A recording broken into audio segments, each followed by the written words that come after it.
All right, Asian and Pacific Islander Heritage Month kicks off tomorrow, and the Asian Hall of Fame is hosting a special event to celebrate, and it continues to raise awareness, educate, and transform public perception. So joining me right now, we have Maki Hsieh, and we're joined by Kentaro, former Project Runway first place winner. Thank you both for being here. It's so great to be here. Thank you for having us. Are we awake and excited? We're excited. Yes. Very excited. We're very excited. He's been awake since 2 a.m. for this. I love that you're here, by the way. We were talking about how this may be your first live interview. We're not quite sure, but we're gonna say that because we like having exclusive here. It's on the morning wrap. It's his debut. Yes, I love this. And I also love that we're talking about AAPI. Yes. We're all about representation. We want to make sure we continue to pave the way and create that diversity and equality that everyone deserves. And I do want to talk about you really quickly. The fact that you are this first place winner and you're paving the way for little ones to look up to you and possibly create their own clothes or design things. How does that make you feel? Oh, I feel very honored.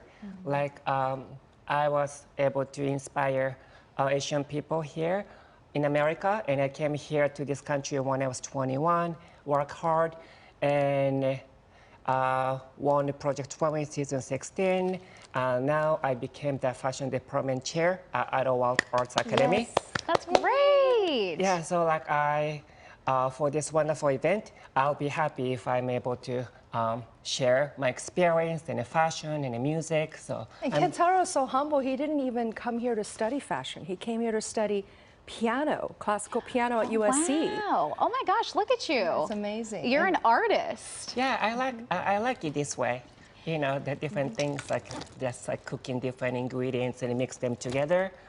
And Kentaro's performing his original piano composition at the Runway. Oh, Show on really? May 1st, so it's really exciting. Oh my gosh, Yes. so I can't even believe that tomorrow is May. May. I know. It's amazing. So let's talk about the celebration. And we have Yes. a banquet, we have just so much stuff going on. So tell me how the Asian Hall of Fame is honoring and celebrating AAPI. Yeah, it's amazing because Asian Hall of Fame's inductee, Norma Mineta, 47 years ago, was the one who proposed AAPI Heritage Week at that time to Congress. And now, 47 years later, we're now seeing a momentum, I would say a movement to celebrate Asian achievement and Asian leadership and contributions in the United States. It's really important for the Asian Hall of Fame to step forward during this time when there's a escalating conflict, when there's a lot of questions of this side versus that side, for us to just stand firm in solidarity, come together in unity, to say that Asians are here to contribute, Asians are here to advance the technologies and the industries here in the United States, and our leaders are positive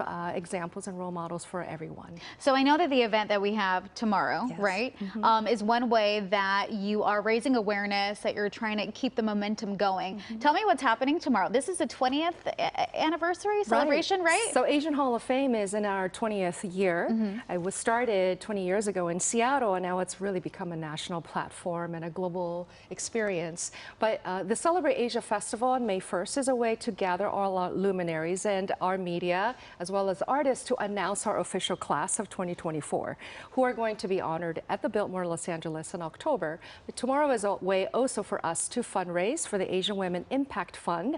And it was really driven by the Global Council and our trustees. Julia Gao is a new inductee and stepped forward with a very generous endowment in perpetuity for Asian women in entertainment, at the first of its kind in the United States. So all of the fundraising and all of the festivities with world-class artists, performers like myself, are going to come together and celebrate Asian solidarity and leadership in the United States. Now, I know you've been on the show before when we were Yes. talking about AAPI, but this doesn't stop for you during the month of May. So tell me all the other incredible things that you guys do throughout the entire year. You know, Kalina, that's a really great question because it used to be just the month of May. Asian Hall of Fame had a one-night banquet in the month of May, and that was it. And it really didn't do anything else until the Asian hate crimes and violence against Asians started to percolate into the mainstream communities. And that was when a couple of years ago we decided, instead of a one-night thing in the month of May, to make it an entire season, an entire year of very active events and influential experiences. After this one, we have a very exciting Board of Governors celebration coming together and raising the awareness of leadership in America. We also have Connie Chung receiving for the very first time the Centennial Medal of Inductee Lifetime Achievement. She was inducted in 2016, coming out with her memoir. We're doing that in New York. So it's a multi-city season. It's a multi-city platform. This year we're expanding to New York. Next year we're expanding to Honolulu. And October is going to be fantastic. We invite you to come. We invite the Keikau family to be there. It's going to be fantastic with Eva Chun, cultural icon, Crystal Minkoff. You know, she's with the Real Wives of Beverly Hills, but she's amazing with her co-founding of Coconut Water, and just amazing icons there in October. So much to celebrate. We ran out of time, but thank you so much for being here. Really, really appreciate it. Enjoy tomorrow. Have so much fun, and we will talk to you guys soon. Thank you so much. And thank you for coming on. Thank you so much, Kentaro. It was so nice to meet you too.